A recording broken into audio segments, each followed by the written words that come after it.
Police commissioner ಅವರೇ ಈ ಸುದ್ದಿನ ನೋಡಿ. ಡಿಜಿಐಜಿಪಿ ಸಾಹೇಬ್ರೆ ಈ ಸುದ್ದಿಯನ್ನು ನೀವು ನೋಡಲೇಬೇಕು.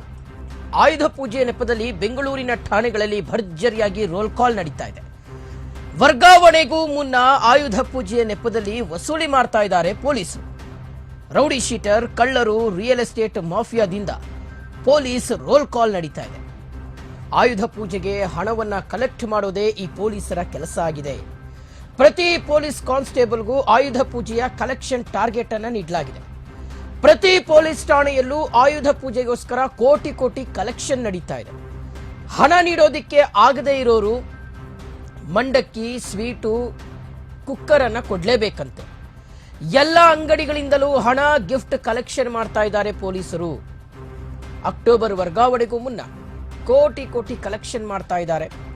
ಬೆಳಗ್ಗೆಯಿಂದ ಸಂಜೆವರೆಗೂ ಪೊಲೀಸರಿಗೆ ಆಯುಧ ಪೂಜೆಯ ಕಲೆಕ್ಷನ್ ಡ್ಯೂಟಿಯನ್ನು ಹಾಕಲಾಗಿದೆ.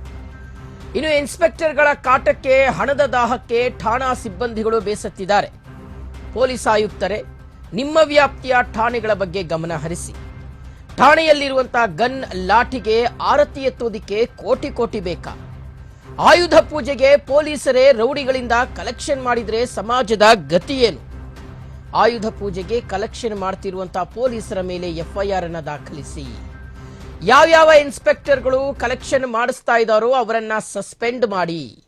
ಬೆಂಗಳೂರಿನ ಎಲ್ಲಾ ಪೊಲೀಸ್ ಸ್ಟೇಷನ್ಗಳ ಮೇಲೆ ಕ್ರಮವನ್ನ ತೆಗೆದುಕೊಳ್ಳಿ.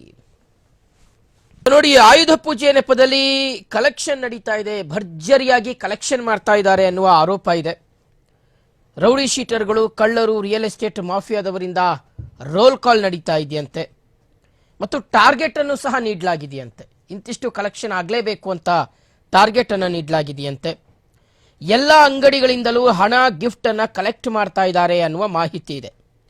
ಒಂದು ವೇಳೆ ಏನಾದರೂ ದುಡ್ಡು ಕೊಡಲಿಕ್ಕೆ ಸಾಧ್ಯ ಆಗಲಿಲ್ಲ ಅಂದ್ರೆ ಕಡಲೆಪುರಿ, ಗಿಫ್ಟು, ಸೊ ಈ ರೀತಿಯಾಗಿ ಏನಾದರೂ ಸ್ವೀಟ್ಸು, ಈ ರೀತಿಯಾಗಿ ಏನಾದರೂ ಅದಕ್ಕೆ ಕಾಂಪನ್ಸೇಟ್ ಮಾಡಬೇಕು.